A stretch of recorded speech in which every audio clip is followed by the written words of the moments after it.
അയൽവക്കക്കാർ പറയും നീ നശിവത്തേയുള്ളൂ, മാതാപിതാക്കൾ പറയും നീ ഗുണം പിടിക്കത്തില്ല, നാട്ടുകാർ പറയും നിന്നെ നീ രക്ഷപ്പെടത്തില്ല, വീട്ടുകാർ പറയും നിനക്ക് ഗതിയുണ്ടാവത്തില്ലെന്ന്. നീ അത് വിശ്വസിച്ചിരുന്നു? നീ അത് വിശ്വസിച്ചിരുന്നാൽ നീ അവിടെ ഇരിക്കും. എന്റെ ദൈവം എന്നെ കുറിച്ച് എന്ത് പറഞ്ഞു? നിങ്ങൾ ആര് പറഞ്ഞത് വിശ്വസിക്കും? ലോകം പറഞ്ഞത് വിശ്വസിക്കാനാണ് നിങ്ങൾ ഒരുമ്പെട്ട് നിൽക്കുന്നതെങ്കിൽ നിങ്ങൾ പരാജയത്തിന്റെ പടുകുഴികളിൽ കിടന്ന് ജീവിതം ജീവിച്ചു നിർത്തും.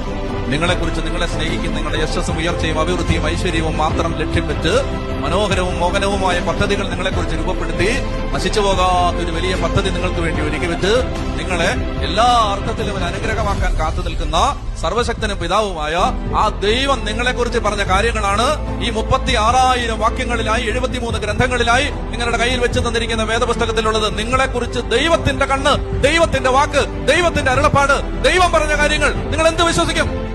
നിങ്ങൾ എന്ത് വിശ്വസിക്കും എന്നുള്ളത് നിങ്ങൾ തലവര തിരുത്താൻ പാടില്ല.